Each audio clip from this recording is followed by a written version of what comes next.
Full Moon just loves puppets. In 1992, they took a break from the Puppet Master series to bring us The Demonic Toys. Demonic Toys is a 1992 fantasy horror film from director Peter Manoogian.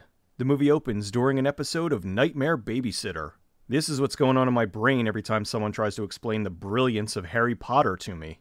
Judith is sitting watching two kids play cards. Wait a minute, that's Eli, the leader of the Children of the Corn! Run! Run, bitch! Oh look, it's Tracy Scoggins, the star of Snow Job! We cut to Judith sitting in a car with her boyfriend Matt. The bit with the two kids playing cards was a weird dream she keeps having. Matt and Judith are cops working undercover on a gun smuggling case. They've been living together for a little while, and while waiting for their contact to arrive, Judith drops this bomb. We were right to move in together, and now that you mention it, maybe we should get married. Matt tries to play it cool, but... I ask you how you feel about having a kid for a reason. Are you pregnant? I found out this morning.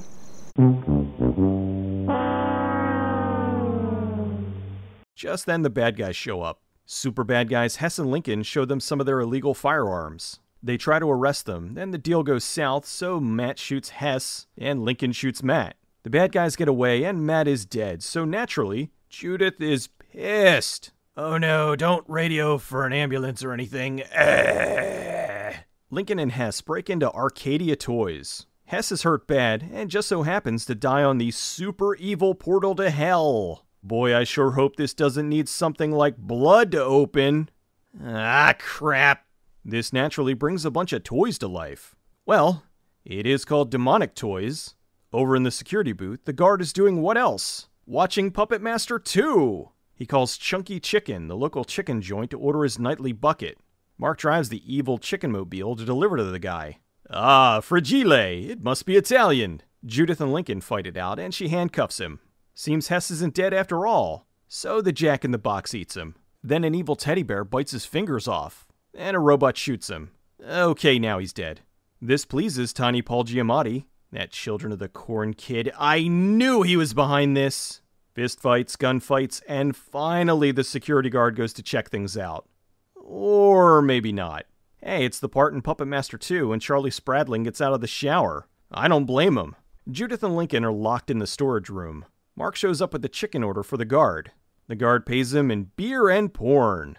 This'll be relevant later.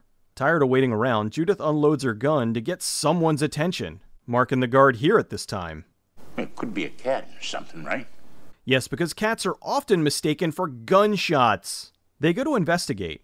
They find Judith and let her out. Didn't you hear screaming and gunshots? Yeah. Well, at least he's honest. She tells the guard to call the police, and Mark locks himself in with Judith and Lincoln. The guard heads back to the office, but baby Oopsie-Daisy shoots him. Playtime! And the rest of the toys finish him off. Pretty sure if he rolled on him, he'd kill him. Oh well.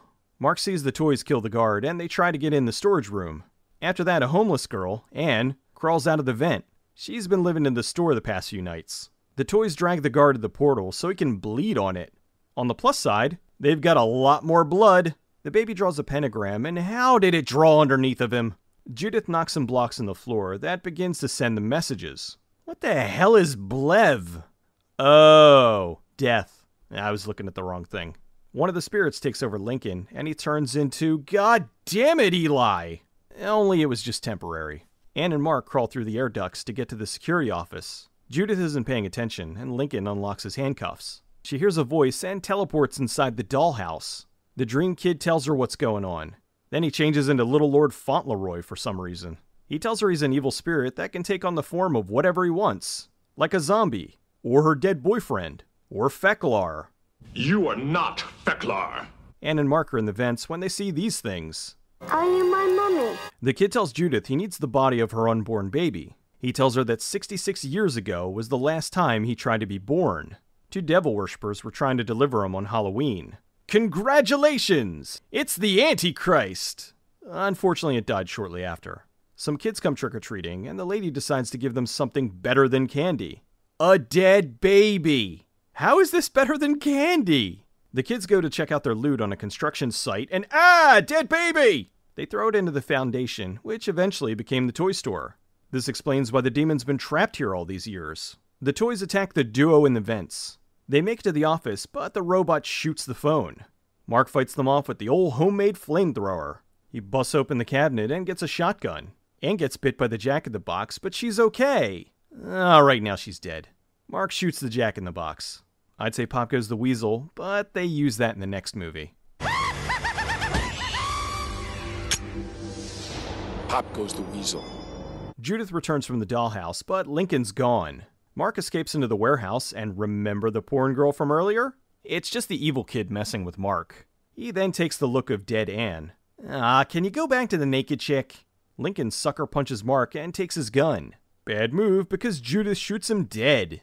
She goes in for a fist bump, but denied. Oh, that's great. That's just fucking perfect. We're in some real purta shit now, man! The kid's sitting in the pentagram, waiting for more death. Meanwhile, unrelated to this, a little toy soldier wakes up. The toys attack Mark and Judith, who then proceed to unload their guns on him. The teddy bear grows to full size and beats up Mark. Judith wakes up tied over the pentagram. Mark escapes, but here's Judith, so he goes back for her. All right, you little shit. I've had enough of this. Now let the lady go. Hi, Mark.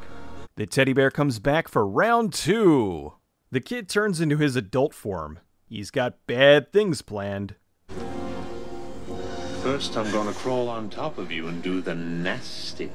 Mark kills the bear and heads back to the store. The toy soldier frees Judith. He then turns into a real kid and stabs the demon. The kid tells her he's her unborn son waiting to be born. I'd say this kid's got some ammunition for when he gets older.